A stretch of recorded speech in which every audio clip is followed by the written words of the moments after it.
अगर आप ऋषभ पंत के फैन हैं, अगर आप ऋषभ पंत का इंतजार कर रहे हैं और उनको वापस से क्रिकेट ग्राउंड में देखना चाहते हैं, तो आपके लिए खुशखबरी है। खुशखबरी यह है कि ऋषभ पंत पूरी तरह से खेलने के लिए तैयार हैं। ऋषभ पंत जो आपको 2023 में आपने बहुत ज्यादा उनको मिस किया होगा, आपने उनको डगआउट्स में जरूर देखा होगा, लेकिन अब वो ऋषभ पंत आपको मैदान में दिखेंगे। जी हाँ, आईपीएल 2024 में ऋषभ पंत एक बार फिर से दिल्ली कैपिटल की कप्तानी करते हुए आपको दिखेंगे।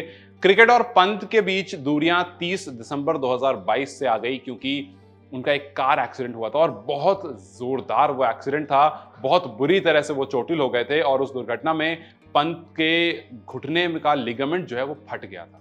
उनके सर पर बहुत जोरदार चोट आई थी और वहां से ऐसा लग रहा था कि ऋषभ पंत की वापसी बहुत ज्यादा मुश्किल हो सकती है, क्योंकि एक इतना बड़ा एक्सीडेंट, मुझे भी याद है उस दिन का कि किस तरह से अचानक से खबर आती है ऋषभ पंत के एक्सीडेंट की और हर तरफ हड़कंप मच जाती है कि यार ये क्या हो गया।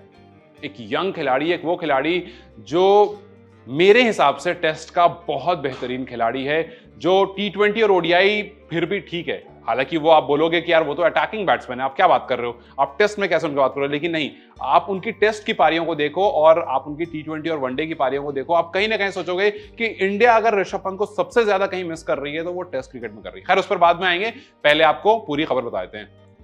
तो ऋषभ पंत जब उनका एक्सीडेंट हुआ था लास्ट टाइम, उसके बाद पहली बार ऐसा हुआ कि ऋषभ पंत ने अपने उस एक्सीडेंट को याद करते हुए कुछ कहा। उन्होंने कहा कि मुझे ऐसा लगा एक बार को कि मेरी दुनिया खत्म हो गई है। जब डिवाइडर पर गाड़ी जाकर टकराई, गाड़ी में आग लग गई, तो मुझे लगा कि मैं मर जाऊंगा। यह खबर सुनकर ही मतलब मेरे तो रोंगटे खड़े हो गए। उनकी एग्जैक्ट लाइन कुछ ऐसी थी कि जिंदगी में पहली बार मुझे लगा कि इस दुनिया में मेरा समय खत्म हो चुका है। दुर्घटना के दौरान मुझे घाव के बारे में पता था, लेकिन मैं भाग्यशाली था क्योंकि ये और भी गंभीर हो सकता था। जितना भी जो भी उनका उस टाइम पर स्टेटस था, उन्होंने कहा कि जिस तरह से गाड़ी में आग लगी, जिस तरह से गाड़ी जाकर के डिवाइडर में टकराई, मुझे नहीं लगा था मैं बच पाऊंगा, और जब मैं बच गया तो मुझे लगा यार ये तो बहुत बड़ा हो सकता था, बहुत बुरा हो सकता था। फिर उन्होंने कहा कि मुझे लगा कि किसी ने मुझे बचा लिया। उस टाइम पर एक इंसान जिन्होंने उन्हें बचाया था, उनको पता, वो क्रिकेट उतना देखते नहीं, उतना फॉलो नहीं करते थे और उनको पता भी नहीं था कि ऋषभ पंत कौन है। तो बाद में ये बात निकल कर आई थी कि हाँ जी, उनसे जब पूछा गया तो उन्होंने कहा कि जी मुझे तो नहीं पता ऋषभ पंत कौन थे, मैंने देखा एक एक्सीडेंट हुआ है, गाड़ी में एक इंसान है, गाड़ी में आग लगने वाली है, तो मैंने उसको बचाया था। फिर ऋषभ पंत ने आगे कहा कि मैंने डॉक्टर से पूछा कि मुझे ठीक होने में कितना टाइम लगेगा। डॉक्टर ने बोला 16 से 18 महीने।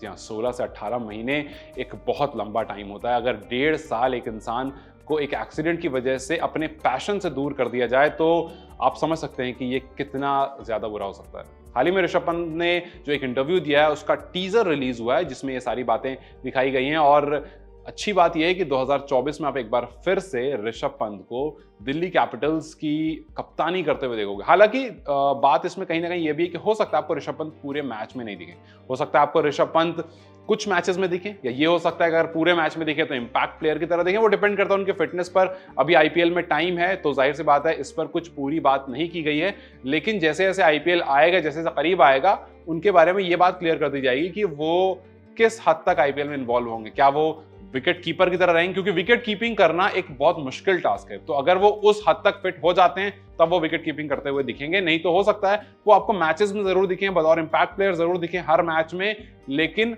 आपको विकेट कीपिंग करते हुए नहीं दिखे। अब आते हैं वापस अपनी पहली बात पर, जब मैंने कहा था कि टेस्ट क्रिकेट में क्यों ऋषभ पंत जो है, इंडिया क्यों उनको ज्यादा मिस कर रही होगी। तो ऋषभ पंत ने अब तक 33 टेस्ट मैच खेले हैं, जिसमें से उनके पास 5 शतक है। 5 शतक अभी शुभमन गिल के पास भी नहीं है, जिन्होंने लगभग 30 टेस्ट मैच खेल लिए हैं, और उनके पास 11 अर्धशतक है। शुभमन गिल के पास 4 अर्धशतक और 2 शतक हैं। तो आप समझ लीजिए, नीचे आने के बावजूद ये खिलाड़ी 33 मैच में 5 शतक लगा चुका है। ये वही खिलाड़ी है जिसने गाबा में एक लाजवाब पारी खेली थी और हमें एक ऐतिहासिक जीत दिलाई थी। कुछ 2271 रन बना चुके हैं वहीं, और उनका एवरेज जो है वो 44 का है, 43.67 का एवरेज है। तो अगर एक इंसान का टेस्ट में एवरेज 44 के आसपास का है, जो कि इतना नीचे आता है और इतने सारे रन बना चुका है, तो आप समझ सकते हैं कि ऋषभ पंत कितना ज्यादा इंपैक्टफुल है टेस्ट में।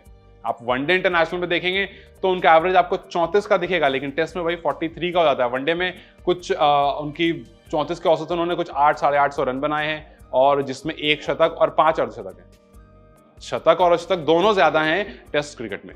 और वही टी20 की आप बात करें तो टी20 में उनके पास 987 रन है, जिसमें उनके पास 3 अर्धशतक है। तो मैंने इसीलिए कहा था कि टेस्ट क्रिकेट में ऋषभ पंत को इंडिया बहुत मिस कर रहा है। अभी भी इंडिया वर्सेस इंग्लैंड सीरीज में अगर ऋषभ पंत होते तो आपको कुछ अलग जलवा देखने को मिलता। हो सकता है पहले मैच में हार भी ना देखने को मिलता। खैर, अच्छी बात अभी यह है कि ऋषभ पंत वापस आ रहे हैं। अब ऋषभ पंत किस हद तक आईपीएल में इन्वॉल्व होते हैं, ये एक देखने की बात है। देखते हैं क्या होता है जाते जाते। और अगर आपके आसपास में कोई ऋषभ पंत का फैन हो तो उसको ये वीडियो जरूर शेयर कीजिएगा। और अगर आप ऋषभ पंत के फैन हो तो उनके कमबैक के लिए कुछ एक छोटा सा नोट, एक वेलकम ऋषभ पंत, ऐसा कुछ कमेंट सेक्शन में जरूर लिखें। और जाते जाते चैनल को सब्सक्राइब जरूर करें।